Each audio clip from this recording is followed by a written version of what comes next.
This right here is the summary of the concept of barakah in Islam. Let me translate this for you. Wabarik, and oh Allah, put blessing, put huge, unbelievable, never-ending blessings. Li, for me, fima, in that which a'taita, you have already given. That's the past tense.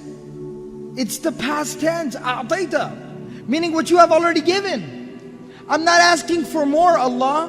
What I'm asking for is that what you have given me is more than enough. It suffices. What I already have is more than enough. I'm just now asking you, Ya Allah, to inject the element of barakah and blessing into that which you have already given me. That is the concept of barakah. Barakah is not more. Barakah is not about more. Barakah is about the ability to do more with less. Barakah has nothing to do with quantity. It has everything to do with quality. The quality of what you have. I don't need more, Ya Allah. I just need blessing on what I have. The ability to do more with less. And this is something very interesting, very profound. You know, more and less, and blessed and not blessed, and quantity versus quality. And if you really get to thinking, if you do some deep soul searching, it'll hit you like a punch. It'll really knock the wind out of you. Because you read a narration about the Prophet of Allah sallallahu alaihi wasallam.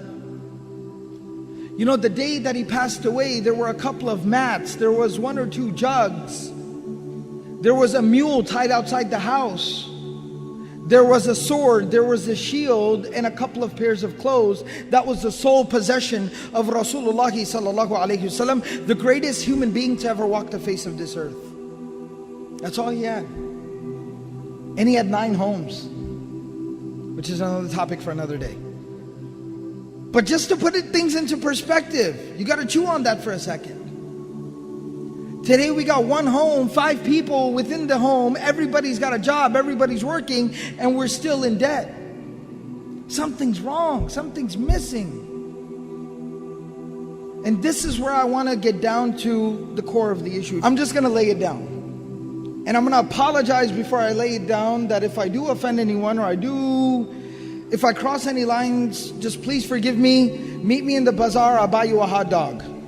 A halal hot dog, alright? Right? So just come to the bazaar, I'll feed you a hot dog, alright? Don't be mad at me. So I'm just going to say it like it is.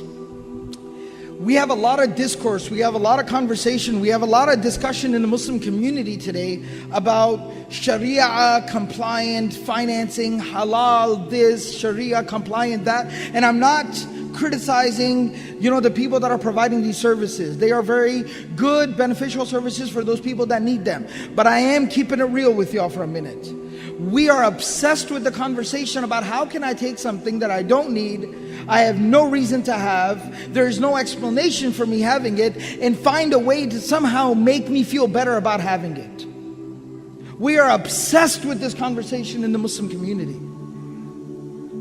You want to know what Sharia compliance is? You want to know what halal is? You want to know what the Islamic financing, banking, financial, monetary system is?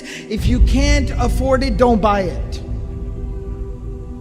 That's Islam. That's Sharia compliance. If you never buy anything you don't need, you are living a Sharia compliant lifestyle. That's as simple as it is. And I know it sounds oversimplified, but it's really not. Wallahi, it's not. We gotta understand this. Let me explain something to y'all. In some places, for some people, there is even some legitimacy to a conversation about needing to buy a home, even though I personally don't agree with it, but to each his own. Maybe I don't live in your shoes, I don't know your circumstances. I'll tell you, by the way, we talk about, but we have to have a home, we have to live somewhere, I have to raise my family. I lived my entire life in an apartment complex. I lived my entire life in an apartment, and I feel like I turned out okay. You understand? I'm trying to be real with y'all for a minute. You can drive a used beat up old car. I talked about the car I drove last year. I talked about it over here. The first car I ever drove, the doors had different colors. And you know what I did when I graduated past that car, when I could actually afford to buy a nicer car? We had a simple rule: if we don't got cash in the home, we don't buy it. If you ain't got cash, you don't buy it. I know that sounds oversimplified to some people, but that's how you live your life. That's how you live a responsible life. So even when I bought another car with cash, mind you, that other old car with the different colored doors, I didn't sell it. You know why? Because I had a little brother. It was too good of an opportunity to pass up. And I made him drive it until he drove the wheels off of it. I actually had to pay somebody to take that thing out of my driveway. But that's just how it works. If you can't afford it, you don't buy it. It's a very, very simple, straightforward philosophy.